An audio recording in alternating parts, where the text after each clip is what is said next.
세상에는 정말 다양한 종류의 꼴찌가 있습니다. 공부나 시험, 게임을 하더라도 꼴찌는 있으며 치열한 경쟁 사회에서 꼴찌의 모습은 어디든지 찾아볼 수 있습니다. 한 반에 30명의 학생이 공부한다면 그 중에는 1등도 있지만 반드시 꼴찌도 있을 것입니다.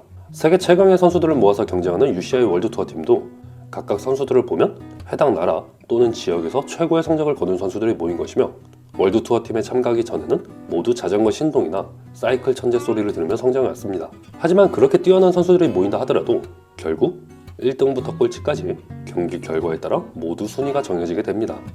자전거 시합에서 꼴찌를 한다는 것은 어떤 의미일까요?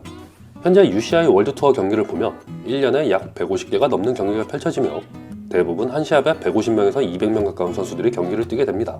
경기가 끝나면 순위에 따라서 1등부터 10등까지 들어온 선수들은 결과표에 공지가 되고 일반적으로 1등부터 3등까지 선수들만 시상대에 오를 수 있습니다. 그리고 그들은 각 뉴스나 미디어에 의해 칭찬을 받고 자전거 팬들의 주목을 받게 되죠. 11등부터 꼴찌까지의 기록은 거의 찾아보기 힘듭니다. 경기의 공식 홈페이지에서 한참을 들여다봐야 간신히 경기 기록을 볼 수 있지만 그 외의 다른 것들은 기대하기 힘듭니다. 우승으로 얻은 상금을 팀원들에게 나눠주기도 하고 인터뷰를 통해 경기에서 헌신한 동료들에게 공을 돌리기도 하지만 자전거 경기에서 꼴찌가 갖는 의미는 냉정한 프로사이클의 세계에서도 그리 밝은 이미지는 못 됩니다. 아무런 주목을 받지 못하고 고생을 하는 경우가 많고 연봉 협상이나 차기 년도 계약에서 불리한 대우를 받는 경우도 있습니다. 자, 그럼 현재 우리가 살아가는 1등만 기억하는 세상에서 과연 꼴찌는 전혀 의미가 없는 것일까요? 뚜르드 프랑스를 보면 약 3,500km에 달하는 거리를 21일 동안 달리게 됩니다. 한편의 드라마 같은 경기에서도 누군가는 우승을 하고 누군가는 꼴찌를 하게 되죠. 경기를 포기하는 DNF와는 다릅니다. 누나 피니쉬는 경기를 그대로 포기해버리는 것이지만 꼴찌는 그래도 완주를 해야 주어지는 자격입니다. 뚜르드 프랑스에서는 랭턴 루즈라는 단어가 있습니다. 영어로 표현하면 레드 랜턴이라는 뜻인데 이는 쉽게 말해서 경기를 마지막으로 들어오는 꼴찌 선수를 뜻하는 단어입니다.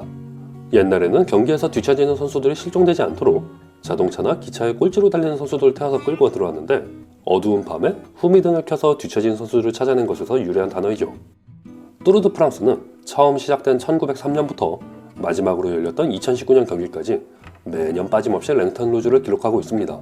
재미있는 것은 어중간하게 중간 순위로 들어오는 것보다도 꼴찌로 들어온 선수가 아무래도 세간의 주목을 더 받을 수 있었다는 것인데요. 이 랭턴 루즈가 누가 되느냐도 상당한 주목을 받을 수 있는 분야이기 때문에 어떤 때는 선수들이 풀숲에 숨어서 꼴찌가 되기를 기다리기도 하고 은근히 눈치를 보면서 꼴찌를 위한 경쟁을 펼치기도 했습니다. 지로 디탈리아에도 말리아 네라라는 분야가 있습니다. 비공식 수상 분야인데 의미는 랭턴 루즈와 동일합니다. 경기가 끝나고 최종 순위에서 꼴찌로 들어온 선수에게만 수상하는 블랙 저지는 끝까지 경기를 포기하지 않고 인간의 한계를 뛰어넘은 선수에게 수여하는 꽤 영광스러운 상입니다. 2018 뚜르드 프랑스 스테이지 1에서 EF 에듀케이션 퍼스트 소속의 로슨 크레독이 낙차로 부상을 입게 되었습니다. 이 낙차로 그는 쇄골에 금이 가는 부상을 입게 되었지만 끝까지 경기를 포기하지 않고 완주를 하기로 다짐했죠. 그리고 매 스테이지를 완주할 때마다 자신의 고향에 있는 벨로드롬에 $100씩 기부하겠다고 밝히기도 했습니다. 그렇게 그는 21개의 스테이지를 모두 완주하고 뚜르드 프랑스 역사상 처음으로 스테이지 1부터 20일까지 꼴찌로 들어온 유일한 선수로 기록되었습니다. 꼴찌가 주목을 받는 경우는 또 있습니다. 델코 마르세유 소속의 에발다스 스키샤스 선수는 2018 파리 루베에서 한참 뒤처지는 바람에 경기장 문이 닫힌 것을 경비원에게 제발 들어가게 해달라고 부탁했습니다. 결국 컷오프로 쫓겨나게 되었지만 그 다음 해인 2019 파리 루베에서는 무려 최종 순위 9위로 들어오는 엄청난 성적을 거두게 되었습니다. 이렇게 전혀 주목을 받지 못하는 꼴찌가 역경과 고난을 헤치고 도약하는 모습을 보면 우리는 1등에게서 볼 수 없는 쾌감을 느끼기도 합니다.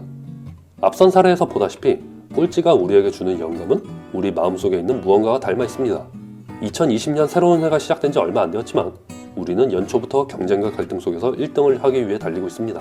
오히려 우리가 사는 세상은 죽느냐 사느냐를 결정하는 경쟁이기 때문에 자전거 경기보다 더욱 치열한 삶을 살고 있는지도 모릅니다. 하지만 경기에서 마지막으로 들어온 선수들의 표정을 보면 그들은 고통스러워 보일지언정 불쌍해 보이진 않습니다. 오히려 포기하지 않고 끝까지 완주하려는 모습에 우리는 위대한 감동을 느끼기도 합니다. 우리도 언제든지 꼴찌가 될 수 있습니다. 아무리 노력해도 안 되는 것이 있을 수 있으며 아쉽게도 세상 만사가 마음대로 풀리지는 않습니다. 하지만 우리는 꼴찌를 겁낼 필요는 없을 것입니다. 결국 꼴찌가 된다는 의미는 포기하지 않았다는 증거이고 기회만 있다면 언제든지 다시 올라설 수 있다는 의미이기 때문입니다. 자, 여기까지입니다. 오늘도 즐거운 라이딩 하세요. 감사합니다.